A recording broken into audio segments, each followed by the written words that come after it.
ഇന്ത്യയിലെ ഏറ്റവും നല്ല സെയിൽസ്മാൻ ആരാ? Anyone who sells a product. നിങ്ങളൊരു പ്രോഡക്റ്റ് വിൽക്കുന്നുണ്ടെങ്കിൽ, നിങ്ങൾ സർവീസ് വിൽക്കുന്നുണ്ടെങ്കിൽ, നിങ്ങൾ ആശയങ്ങളെ വിൽക്കുന്നുണ്ടെങ്കിൽ, then you are a salesman. വിൽക്കാനുള്ള നിങ്ങളെ കഴിവാണ് ജീവിതത്തിൽ എന്ത് ചെയ്യുക, നിങ്ങളെ വിജയിപ്പിക്കുക. Greenlives Coaching and Training Solution.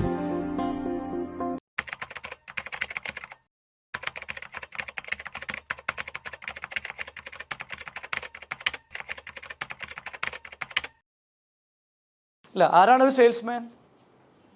Anyone who sells a product. നിങ്ങളൊരു പ്രോഡക്റ്റ് വിൽക്കുന്നുണ്ടെങ്കിൽ, നിങ്ങൾ സർവീസ് വിൽക്കുന്നുണ്ടെങ്കിൽ, നിങ്ങൾ ആശയങ്ങളെ വിൽക്കുന്നുണ്ടെങ്കിൽ, then you are a salesman.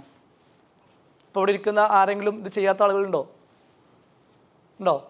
ഇത് മുന്നേ ഏതെങ്കിലും ചെയ്യാത്ത ആളുകൾ ഇവിടെ ഇരിക്കുന്നുണ്ടോ? ഉണ്ടോ? ഉണ്ടാവില്ല. ഇത് ഏതെങ്കിലുമൊക്കെ ഒന്ന് നമ്മൾ ചെയ്യുന്നുണ്ടാവും. ഇത് ചെയ്യാതെ നമുക്ക് ജീവിക്കാൻ കഴിയില്ല. ഒന്നുമില്ലെങ്കിൽ നമ്മൾ പ്രോഡക്റ്റ് വിൽക്കുന്നുണ്ടാവും. ഇവിടെ ഡോക്ടേഴ്സ് ഉണ്ട്, അവർ വിൽക്കുന്നത് സർവീസാണ്. ഇവിടെ ചാർട്ടേഡ് അക്കൗണ്ട്സ് ഉണ്ട്, അവർ വിൽക്കുന്നത് സർവീസാണ്. അല്ലെങ്കിൽ ആശയങ്ങൾ വിൽക്കുന്നുണ്ടാവും. ഗൂഗിൾ വിൽക്കുന്നത് ആശയങ്ങളാണ്, കോൺസെപ്റ്റുകളാണ്. ആമസോൺ, സൊമാറ്റോ, സ്വിഗ്ഗി എല്ലാവരും വിൽക്കുന്നുണ്ട്. Everybody is selling. Everybody is selling. അല്ലേ? ലോകത്ത് വിൽക്കാത്ത ആരെങ്കിലും ഉണ്ടോ? ഉണ്ടോ? ഇല്ല. Everybody is selling. Your success depends on your ability to sell. വിൽക്കാനുള്ള നിങ്ങളെ കഴിവാണ് ജീവിതത്തിൽ എന്ത് ചെയ്യുക, നിങ്ങളെ വിജയിപ്പിക്കുക.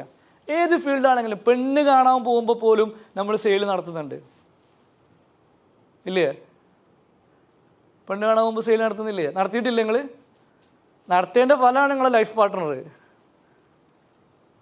അവളും ക്ലോസ് ചെയ്തു, അല്ലേ? ചിലപ്പോൾ ഓരോ ഇങ്ങോട്ട് ക്ലോസ് ചെയ്തേ കാരണം, അല്ലെങ്കിൽ ഇവിടെ അങ്ങോട്ട് ക്ലോസ് ചെയ്തിട്ടുണ്ടാവും. എന്നാലും ക്ലോസിങ് നടന്നിട്ടുണ്ട്. ക്ലോസിങ് നടന്നുകൊണ്ടാണ് കല്യാണം കഴിഞ്ഞ്.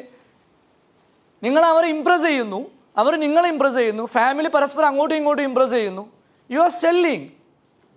You are selling your brand, you are selling your character, you are selling your personality, you are selling your family reputation.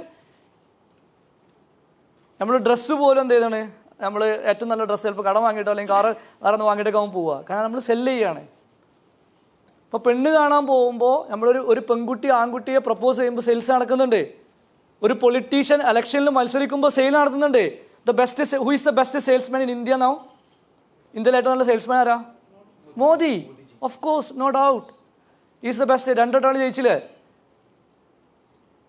രണ്ടെട്ടം ഒരു ജയിച്ചു. ഒരു മാർക്കറ്റിംഗ് ഇഫക്റ്റീവ് ആയിരുന്നു, ഒരു മാർക്കറ്റിംഗ് ക്യാമ്പയിൻ ഇഫക്റ്റീവ് ആയിരുന്നു. അവർ ഏറ്റവും കൂടുതൽ, മോദി ഏറ്റവും കൂടുതൽ ആളുകളെ പോയി കണ്ടു, ഏറ്റവും കൂടുതൽ സ്ഥലത്ത് പോയി പ്രസംഗിച്ചു. രാഹുൽ ദ്രാവിഡ് 10 ഇരട്ടി എന്ത് ചെയ്തു, ആളുകളെ മീറ്റ് ചെയ്തു. അത്രയും ആളുകളെ പോയി സംസാരിച്ചു, ആളുകളെ ഇൻഫ്ലുവൻസ് ചെയ്തു, ആളുകളെ ക്യാൻവാസ് ചെയ്തു. They won the election. ഞാൻ സ്കൂൾ പഠിക്കുന്ന സമയത്ത്, പ്ലസ് 2 പഠിക്കുന്ന സമയത്ത് BJPക്ക് 2 സീറ്റുള്ളൂ 1970s. അദ്വാനി ആൻഡ് അടൽ ബിഹാരി വാജ്പേയി. ഇന്ന് അവർക്ക് എത്ര സീറ്റാണ്? Because they know how to play the game. And കേരളത്തിൽ അതാരാ ചെയ്തപ്പോൾ കഴിഞ്ഞ 2 വർഷം അല്ലേ? LDF വരും, എല്ലാം ശരിയാവും. Advertising caption, marketing caption, LDF വരും, എല്ലാം ശരിയാവും. അല്ല, ആ ക്യാപ്ഷനാണ് ഹിറ്റായത്. പിന്നെ അടുത്ത കൊല്ലം പുതിയ ഇറക്കി, ഉറപ്പാണ് LDF. ഇത് രണ്ടും നമുക്ക് ഓർമ്മയുണ്ട്, കാരണം അത് രണ്ടുമാണ് ഹിറ്റായത്. മറ്റേത് അത്ര ഹിറ്റായില്ല, അതുകൊണ്ട് പോലെ ഔട്ടായി. മാർക്കറ്റിംഗ് ഇഫക്റ്റീവ് ആയില്ല. അഡ്വർടൈസിങ് കിറ്റ് കൊടുത്തിട്ട് വോട്ട് വാങ്ങി. It's a kind of marketing. എന്താവട്ടെ, it's a kind of door delivery, right? So everybody selling. My point is that everybody selling. Whether Pinarayi Vijayan, whether പുള്ളിക്ക് 45 കോച്ചസ് ഉണ്ട്, കൺസൾട്ടൻസ് ഉണ്ട്. Everybody selling. Modi selling. Modi ആദ്യം ബ്രാൻഡായി. Everybody selling. Politician ആവട്ടെ, നിങ്ങൾ കോടതിയിൽ പോയിട്ട് അഡ്വക്കേറ്റ് ആണെങ്കിൽ അവിടെ എന്താണ് നടക്കുന്നത്? ജഡ്ജിന് മുമ്പിൽ വാദിക്കുകയാണ്. ഏറ്റവും നന്നായി വാദിക്കുന്ന അഡ്വക്കേറ്റ് വിജയിക്കും. ഏറ്റവും നല്ല അഡ്വക്കേറ്റ് അവർ വിജയിക്കുക. ഏറ്റവും ഇഫക്റ്റീവായിട്ട് വാദിക്കുന്ന ആളാണ്, ഏറ്റവും നന്നായിട്ട് സെയിൽ നടത്തുന്ന ആളാണ് വിജയിക്കുക, അല്ലേ? ഒരു ഡോക്ടർക്ക് എന്തുകൊണ്ട് കൂടുതൽ പേഷ്യൻസിന് കിട്ടുന്നത്? അയാൾക്ക് മറ്റുള്ള ഡോക്ടർക്കായിട്ട് നന്നായിട്ട് സെയിൽ ചെയ്യാറോ. അയാൾ ക്വാളിഫൈഡ് ആവണമെന്നില്ല. മെഡിക്കൽ കോളേജ് ഡോക്ടറിൽ ഇപ്പോൾ ഈച്ചാട്ടി കുത്തിർക്കുണ്ടാവും, കാരണം അയാൾക്ക് അങ്ങനെ പെരുമാറാൻ അറിയില്ല, ചിരിക്കാൻ അറിയില്ല. അതേ സമയത്ത് വേറെ ഡോക്ടർ ചിലപ്പോൾ ചൈനയിൽ പോയിട്ട് MBBS എടുത്ത് ഉണ്ടാവുള്ളൂ, പക്ഷേ ആ പുള്ളിക്ക് നല്ല പേഷ്യൻസ് ഉണ്ടാവും. He knows how to communicate, he knows how to influence, he knows how to negotiate, he knows how to smile, he knows how to canvas the patient. അങ്ങോട്ട് നമ്മൾ പോകും. നമ്മൾ വണ്ടി കംപ്ലൈൻ്റ് ആയി കഴിഞ്ഞാൽ കാർ ചിലപ്പോൾ നമ്മൾ മെക്കാനിക്കിനെ കാണാൻ പെരുന്തൽമണ്ണ അല്ലാതെ മഞ്ചേരി വരും, അല്ലെങ്കിൽ ചിലപ്പോൾ നമ്മൾ 10 കിലോമീറ്റർ 15 കിലോമീറ്റർ ഡ്രൈവ് ചെയ്ത് പോകും. എന്തിനാണ് പോകുന്നത്? Because he is A better salesman than നമ്മുടെ തൊട്ടടുത്തുള്ള ആളെക്കാട്ടിലും.